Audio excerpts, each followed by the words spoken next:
ಈಗ ಶಾಸಕಾಂಗ ಪಕ್ಷದ ಸಭೆಯನ್ನ ಕರೆಯಲಾಗಿದೆ ಸರ್, ಯಾವ ಕಾರಣಕ್ಕೆ ಅಂತ ನಾನಾ ಚರ್ಚೆಗಳು ಶುರುವಾಗ್ಬಿಟ್ಟಿದೆ.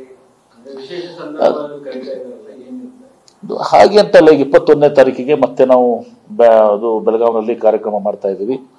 ಇವತ್ತು ಹೋದ ಸಲ ಅದು ಮನಮೋಹನ್ ಸಿಂಗ್ ಅವರು ನಿಧನರಾಗಿದ್ದರಿಂದ ನಾವು ಅದನ್ನು ಮೊಟಕುಗೊಳಿಸಿದ್ದೀವಿ. ಇವತ್ತು ಅಲ್ಲಿ ಗಾಂಧಿ ಮೂರ್ತಿ ಅನಾವರಣ ಮತ್ತು ಇನ್ನಿತರ ವಿಷಯಗಳಿದ್ದಾವೆ. ಹೀಗಾಗಿ ನಾವು ಅದನ್ನು ನಾವು ಈ ಶಾಸಕಾಂಗ ಪಕ್ಷದ ಸಭೆಯನ್ನು ಕರೆದಿದ್ದೀವಿ.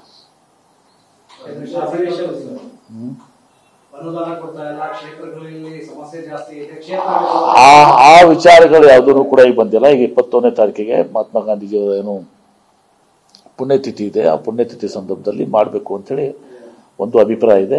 ಅದ್ರ ಬಗ್ಗೆ ಚರ್ಚೆ ಮಾಡಿ ಏನೆಲ್ಲ ನುಸ್ ಮಾಡಬೇಕು ಅನ್ನೋದನ್ನ ಚಿಂತನೆ ಮಾಡ್ತೀವಿ.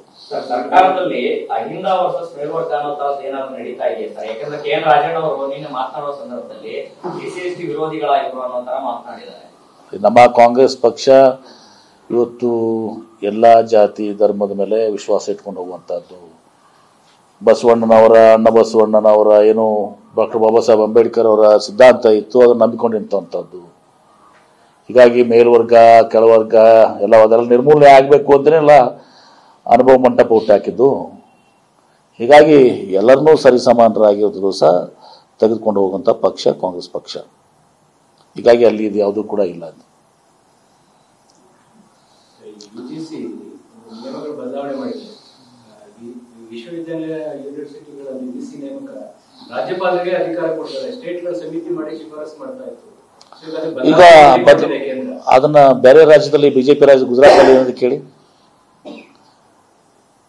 ಅಲ್ಲಿ ಗುಜರಾತ್ನಾಗ ನೀವು ಮಾಡಿದ್ರೆ ನಡೀತದೆ, ಕರ್ನಾಟಕ ಕಾಂಗ್ರೆಸ್ ಮಾಡಿದ್ರೆ ನಡೆಯಲ್ವಾ? ಗುಜರಾತ್ನಾಗ ಮುಖ್ಯಮಂತ್ರಿ ಅಧಿಕಾರ ಇದ್ರೆ ನಡೀತದೆ, ಕರ್ನಾಟಕ ಇದ್ರೆ ನಡೆಯೋದಲ್ಲ. ದ್ವಂದ್ವ ನೀತಿ ನಿಮ್ದು. ಒಂದು ಸ್ಪಷ್ಟ ಹೇಳ್ರಿ. ಮೊದಲು ಗುಜರಾತ್ನಾಗೂ ಅದನ್ನು ಮಾಡಿಸಿ ಬನ್ನಿ. ಎಲ್ಲೆಲ್ಲಿ ಬಿಜೆಪಿ ರಾಜ್ಯಗಳಲ್ಲಿ ಒಂದು ದಿವಸ ಗವರ್ನರ್ ನೇಮಕ ಅಧಿಕಾರಿ, ಒಂದು ದಿವಸ ರಾಜ್ಯಪಾಲರಿಗೆ ಇದು ನಿಮ್ಮ ವಿಸಿಗಳ ನೇಮಕ ರಾಜ್ಯಪಾಲರು ರಾಜ್ಯಕ್ಕೆ ಇಲ್ಲ. ಆವತ್ತೊಂದು ದಿವಸ ಗುಜರಾತ್ ಅದೆಲ್ಲನೂ ಬದಲಾವಣೆ ಮಾಡ್ಕೊಂಡು ಇಲ್ಲಿ ಬಂದು ಮಾತಾಡಿ. ನೈತಿಕ ಹಕ್ಕು ಬರ್ತದೆ ನಿಮಗೆ. ಅಲ್ಲಿ ಮಾಡೋದೊಂದು, ಇಲ್ಲಿ ಬಂದು ಬೇರೆ ಮಾತಾಡೋದೊಂದು.